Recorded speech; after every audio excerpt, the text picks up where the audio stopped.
2 साल पहले की अगर हम बात चले, थोड़ा पीछे मुड़कर देखें तो 2 साल पहले जब सरकार आई तो सबसे पहला जो उन्होंने नारा बुलंद किया और जिसको उम्मीद की गई कि वो धरती पर उतरेगा और वो उतरा और उसने एक अहम योगदान दिया, वो था बेटी बचाओ बेटी पढ़ाओ। हम देख रहे हैं कि इस नारे के बाद देश में बेटी बचाओ और बेटी पढ़ाओ की मुहिम बहुत तेजी से आगे बढ़ी है। महिलाओं के लिए बहुत कड़े कानून उनकी सुरक्षा के लिए बनाए गए हैं और महिलाओं और बच्चों से जुड़े हुए तमाम मुद्दों पर आज हम बात करेंगे। हमारे साथ यहाँ विशिष्ट मेहमान बैठे हुए हैं, आइए उनका परिचय आपसे कराएं। हमारे साथ महिला और बाल विकास मंत्री श्रीमती मेनका गांधी जी हैं, हमारे साथ स्वास्थ्य मंत्री जेपी नड्डा जी हैं, हमारे साथ खाद्य प्रसंस्करण मंत्री हरसिमरत कौर बादल जी हैं और हमारे साथ जेपी नड्डा जी हैं हमारे स्वास्थ्य मंत्री, हमारे साथ अभिनेत्री रवीना टंडन जी हैं और समाज सेवी विदिशा पिल्लई हमारे साथ हैं। तो तमाम मेहमानों का हमारे इस विशेष कार्यक्रम में बहुत बहुत स्वागत है। सबसे पहले मेनका जी आपसे, बच्चों से जुड़े हुए मेनका जी बहुत सारे मुद्दे हैं देश में, चाहे वो कुपोषण का हो, चाहे वो ट्रैफिकिंग का हो, चाहे वो उनकी सुरक्षा से जुड़ा हुआ हो, क्या कुछ खास कदम आपके मंत्रालय की तरफ से उठाए जा रहे हैं अपने बच्चों को महफूज करने के लिए? इतने सालों के बाद, आंगनवाड़ी सिस्टम बनने के बाद भी किसी ने उनको चेक नहीं किया, तो मेल न्यूट्रिशन, कुपोषण बढ़ता गया बढ़ता गया बढ़ता गया। तो जैसे ही हम आए, हम लोगों ने आंगनवाड़ी सिस्टम को रिफॉर्म करने के मोड़ पर डाल दिया है। इस साल एक आंगनवाड़ी को एक टैबलेट मिलेगा, जिससे हम लोग रियल टाइम में देखेंगे क्या वो खाना खिलाती है, क्या वो बच्चों को वे करती है।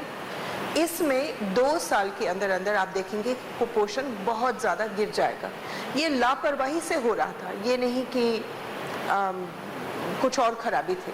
एक तो वो है, एक हमने एक नई चीज़ शुरू की है बच्चों के लिए, वो है एक चाइल्ड लाइन नाम की।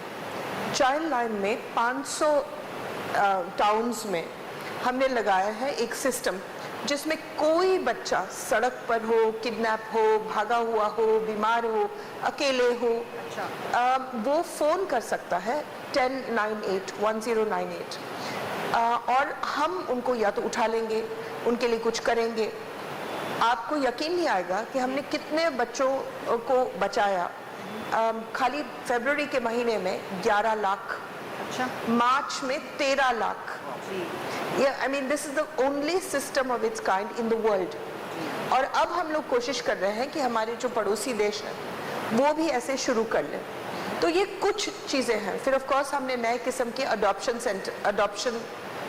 बनाए हैं, फॉस्टर केयर बनाया है। बहुत सारे बच्चे होते 6-7 साल के, लोग उनको गोद लेना नहीं चाहते हैं, लेकिन अगर हम उनको पैसा दें तो वो बच्चों को अनाथ आश्रमों से निकाल करके रखेंगे।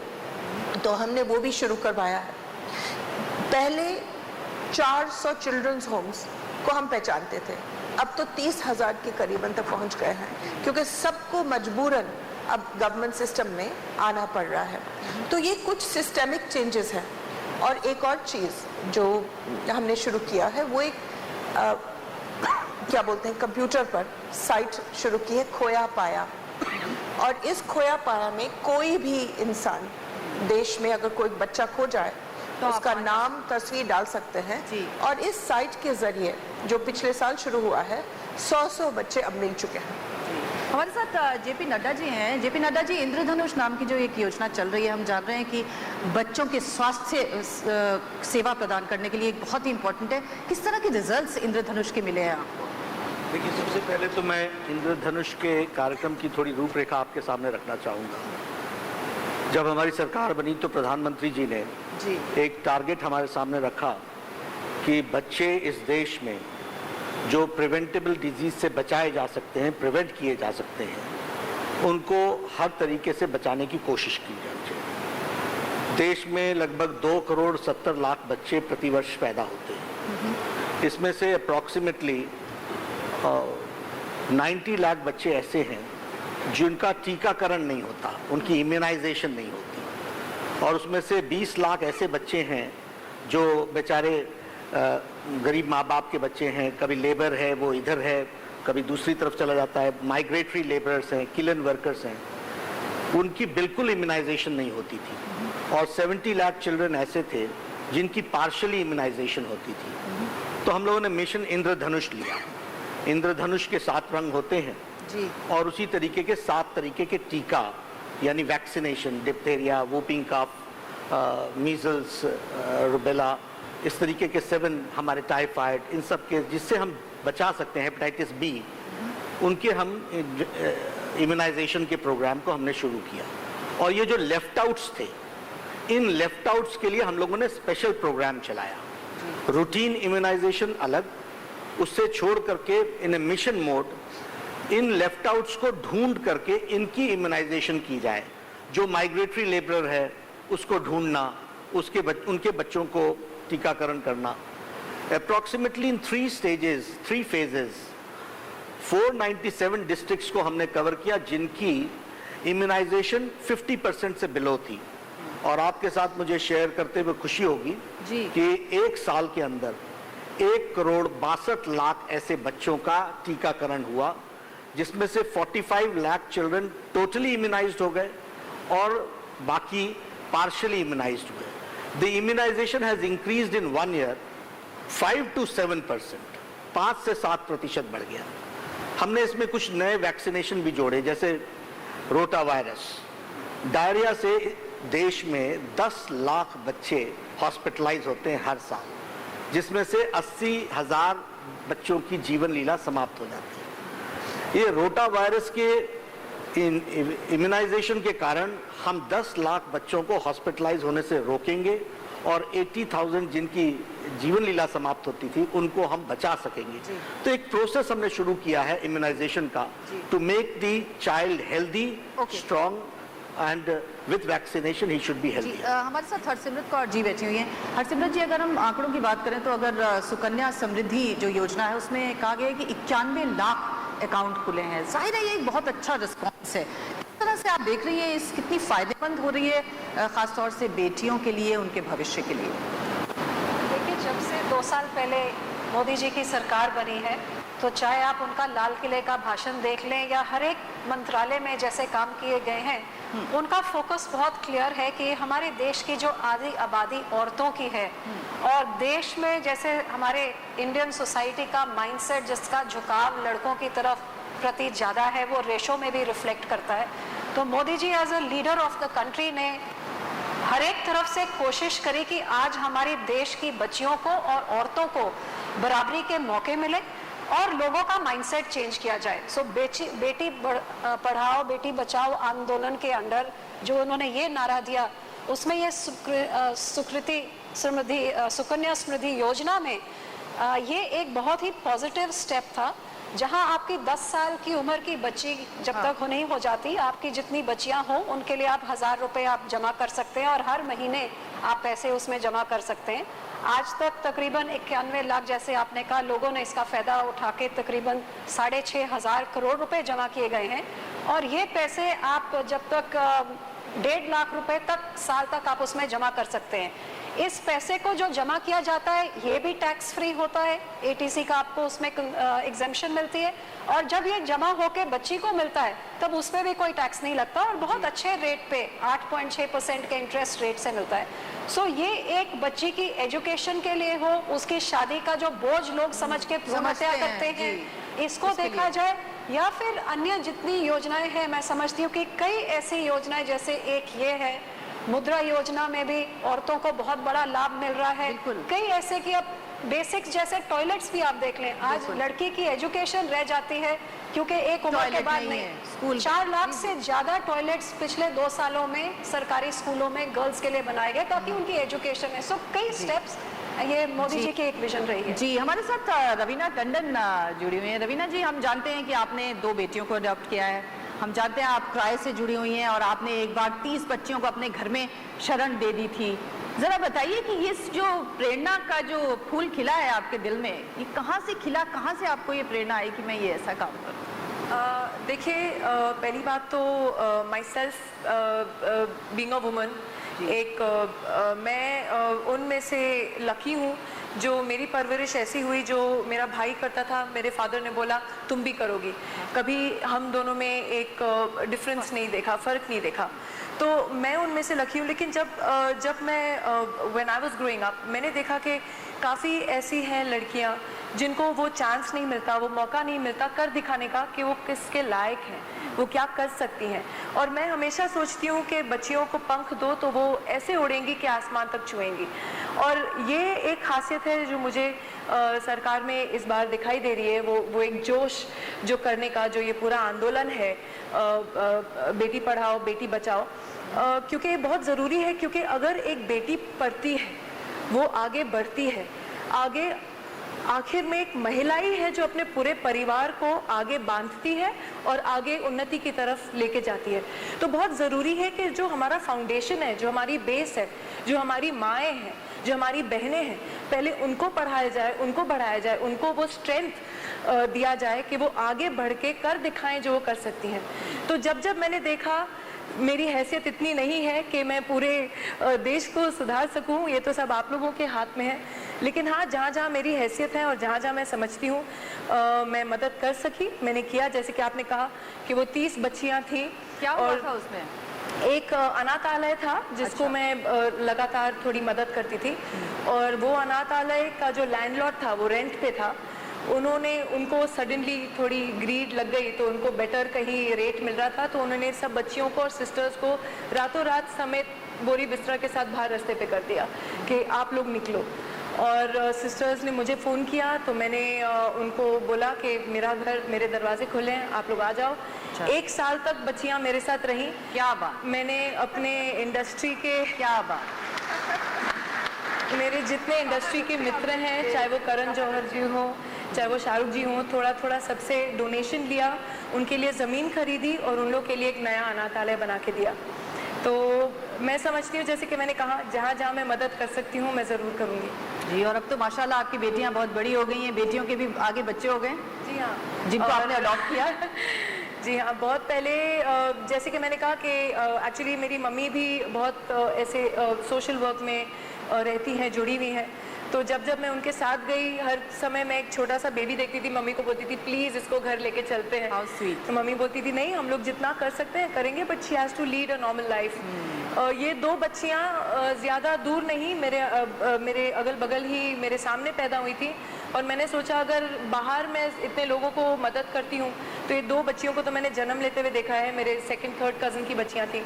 तो मैंने कहा कि they deserve a better life, their parents were no more. और मैं एक दिन, द डे आई वाज 21, अच्छा, मैं दोनों बच्चियों को घर ले आई, क्योंकि मेरा डिसीजन था, कोई मुझे नहीं रोक सकता था। बहुत खूबसूरत बात है। बहुत बड़ी बात है ये एक्चुअली। जब हमारी इंडस्ट्री में जब वक्त बहुत कम होता है, इन्होंने अपने प्राइम में 2 बच्चियों को पाला, जो मुझे लगता है कि बहुत कमाल की बात है। आई वाज 21, 21 साल की थी मैं, और वो 2 बच्चियां 8 और 11 की थी। तो अभी मेरे दोस्तों के जैसे हैं मेरी मित्र हैं, अब वो दोनों मेरी बच्चियों के पीछे भागते हैं, मेरे बच्चों के पीछे भागते हैं। So it's a full cycle.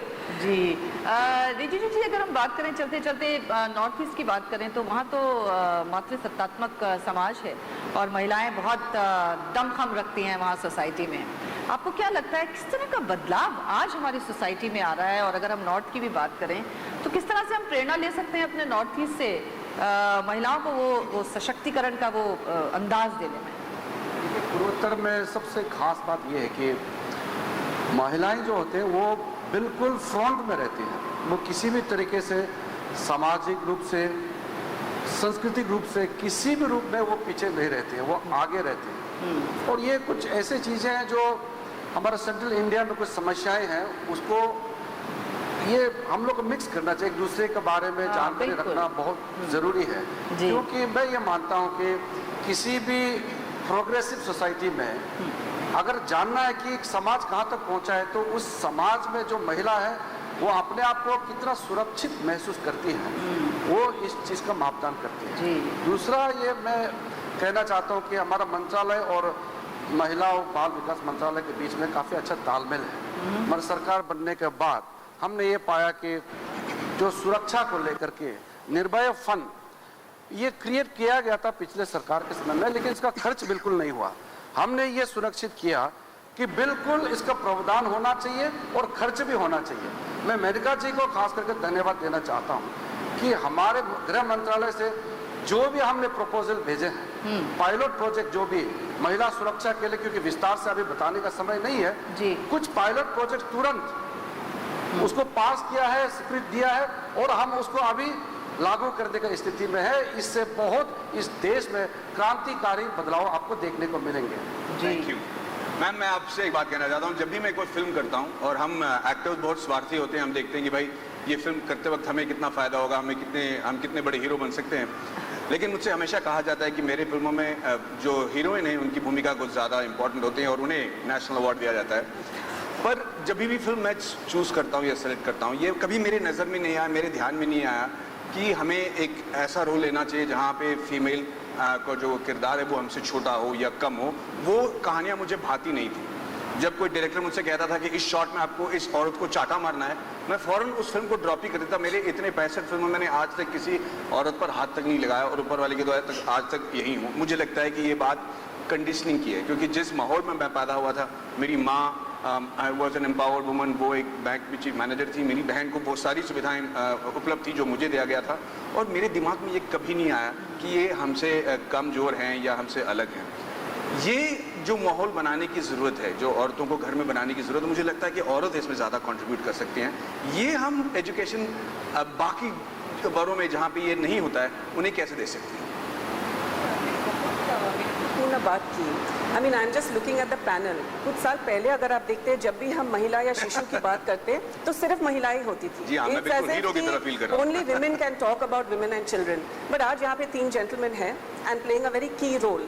तो जो बात आपने कही कि the whole point about not just education, एक जो हमारे सोशल नॉर्म्स है, जो हमारा एक कल्चरल शिफ्ट है, जो हम वैल्यू प्लेस करते हैं एक बेटी पर, एक तरफ हम उसको we worship a woman, but जो हम वैल्यू उसको देते हैं, उसका वैल्यू हम 50%, half of the population of the country, उसकी एजुकेशन पर, उसके न्यूट्रिशन पर, एक लाइफ साइकिल अप्रोच आप जो लोगे, तो right from the time when she is in the womb to when she is born, वो स्कूल जाती है, हम कैसे उसको स्कूल में रखें, उसके सेफ्टी की बातें करें, टॉयलेट्स रखें हम स्कूल में so that she continues her education, और उसका जो एक इम्पैक्ट होता है सोसाइटी पर, as Raveena ji was rightly mentioning कि एक educated woman, research has proven कि अगर एक लड़की 8 साल स्कूलिंग करे तो the health of her children will be better, she will make sure that her children also go to school. तो ये एक इंटरजेनरेशनल जो साइकिल ऑफ पॉवर्टी या डेप्रिवेशन आप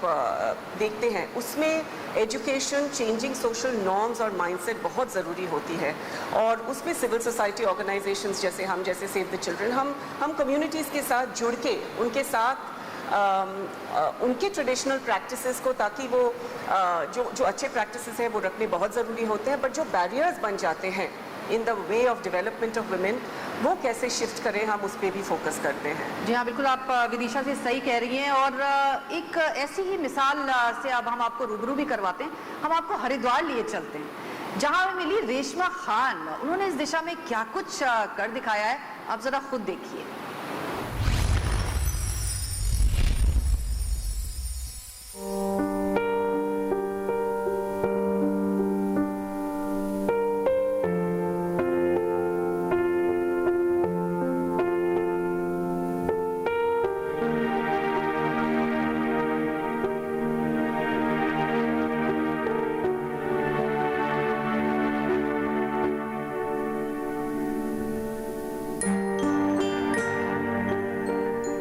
मेरा नाम रेशमा खान है। मैं हरिद्वार जिले में बहादुराबाद गांव में रहती हूँ। मैं पहले सिक्योरिटी सुपरवाइजर थी, अब मैं हाउसवाइफ हूँ। जब से मैंने अपनी बेटी को गोद लिया है, 3-4 साल ऐसे गुजर गए, मैं प्रेग्नेंट नहीं हुई। उसके बाद मुझे ऊपर वाले ने इस चीज से नवाजा, मगर अफसोस ऊपर वाले ने दी थी तो वो ले भी ली। मेरी बेटी फौरन ही मर गई। डॉक्टरों ने कहा था कि आपका बच्चा नहीं होगा। एक ने बताया कि किसी का बच्चा मिल रहा है, सबने बड़ों ने कहा ले ले तो अकेलापन तेरा दूर हो जाएगा। फिर मैंने अपने हस्बैंड से पूछा तो कहने लगे ले ले, इससे अच्छी तो कोई बात नहीं है। मैं उसको 22 दिन की ले आई थी, और 22 दिन की से आज वो मेरी बच्ची 1.25-2 साल की हो गई है। मैं उसको इस तरह से पाल पोस कर चलूंगी कि सब ये कहेंगे कि देखो बेटी ली थी ना, बेटी ने आज इसका नाम रोशन करा। मैं तो अपनी मरियम को IAS ऑफिसर बनाना चाहती हूँ। मेरे दिल की तो तमन्ना ये है। मामा मामा कहकर छोटे छोटे पाँव से भागती हुई मेरे पास आती है तो बहुत ही दिल खुश होता है कि मैंने कोई गलत काम नहीं करा बेटी लेकर। मैंने बहुत महान काम करा बेटी लेकर। यहाँ की सरकार ने हमें आर्थिक सहायता दी थी कि ये गरीब परिवार है और इन्होंने बेटी गोद ली है। सरकार अकेले कुछ नहीं कर सकती है, हमें सरकार का पूरा सहयोग करना है, जब भी हम यह अभियान पूरा कर सकते हैं। बेटी बचाओ, बेटी पढ़ाओ।